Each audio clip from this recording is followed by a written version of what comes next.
Hi everyone, welcome to a new video. Today we'll be looking at the process of completing the square, and we'll try to see how we can represent this visual. Many of you might be familiar with how to do it algebraically, but may not have seen how to represent it visually. So in this video, I'll do a quick review of completing the square from algebraic point of view. Then we'll look at how we can represent it visually. So stick around. Let's start first by seeing what we get when we expand a square quantity. So something like this one, having x plus 2 all squared. So we can expand this by multiplying it by itself. So x plus 2 times x plus 2. Now we can do this, as you know, by multiplying x times x. That gives us x squared. Then we can multiply x times 2. That gives us 2x. 2 times x gives us 2x. And 2 times 2 give us 2 squared.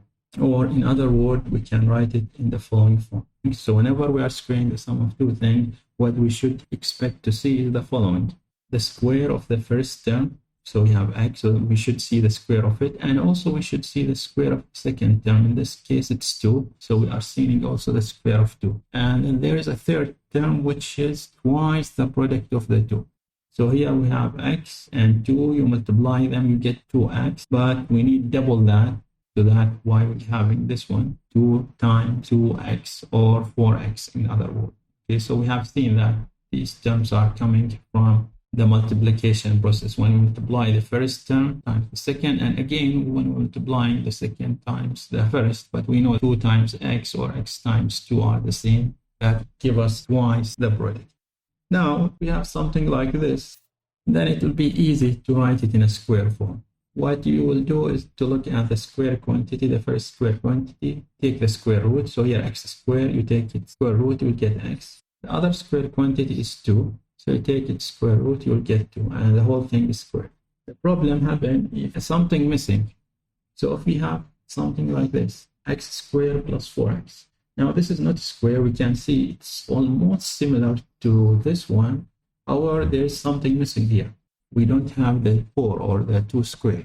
So in the process of completing the square, what we'll need is to add the missing part. What is the missing part? As we see, the missing part is the 2 square. But adding 2 square will change the value of the equation. So in order to keep it the same, we need also to subtract the 2 square. This way, adding something and subtracting it will not affect the equation. However, this part now becomes square quantity, and then I can just write it as x plus 2 squared. In general, what should we add? As we see in here, that we should expect 2 square quantities, the square of the first term and the square of the second term.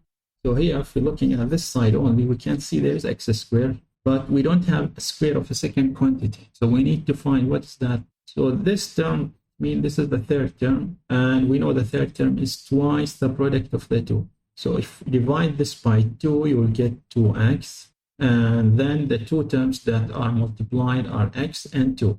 We already have the x squared, fine. Then the only thing that we need to add is the 2 square as we did here, and subtract it.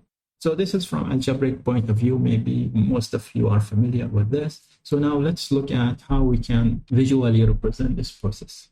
So let's take x squared plus 4x and we'll try to visually represent it. We'll start first by the x squared term, and we'll represent this as an area of a square. So we know that if we have a square that have a side length of x, then it's area of x squared. So then this red square represents the x squared term. Looking at the second term, it's clearly not square, but we can see that it's a product of two numbers, 4 times x. And in this case, instead of representing it as a square, we can represent it as a rectangle. This rectangle has two sides. One is 4, the other one is x. Now, the x side of the rectangle aligns perfectly with the x side of the square. Looking at this shape, we can see that this is actually not a square, but it's a rectangle. This rectangle have one side equal to x, the other side is x plus 4. In order to make a square, this is the purpose of completing the square, to create a square. to make a square, we need to manipulate the shape a bit to try to make it a square. One obvious problem now is that in a square, the sides are equal, but here you have the sides, they are not equal.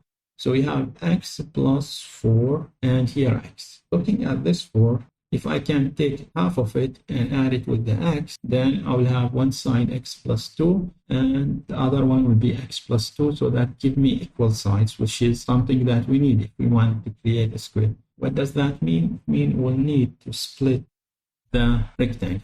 So we split the rectangle into two halves. We take one half and then we try to bring it here in order to increase this length to make it x plus 2. However, you can see that if you bring it directly, we'll see we have a problem here. This side is x, but this side is 2, so it will not align perfectly. Then what we'll do, we'll rotate this. Now this side is x, it will align with the x side here, and then I can bring this here. Now at least what we have is the sides here is x plus 2, and the side here is x plus 2. So we are getting close to having a square, but we still have one problem. You can see I have a gap here. So we have this gap or empty area, and in order to have a square, we'll need to fill it with something to make it a square. Obviously, if I take a square with sides 2, we can see this is 2 and this is 2, so it will fit nicely here. So if I bring this green square that have sides of 2, and put it here, then it will fill this empty area, and then now I have a perfect square. Each side of this square is x plus 2, x plus 2, here x plus 2, x plus 2. Okay, so this is the square that we are adding. This is the area of the green square. Now, of course, algebraically, we need to subtract it in order to keep the original value of the equation. Looking at the first three terms here, these actually represent the area of the red square plus the blue rectangles and the green square. However, the total area of these simply can be represented with the area of the bigger square that have side x plus 2. So we know the area of that square will be x plus 2 squared and then minus this one. So this is how we can look at the process of completing the square visually.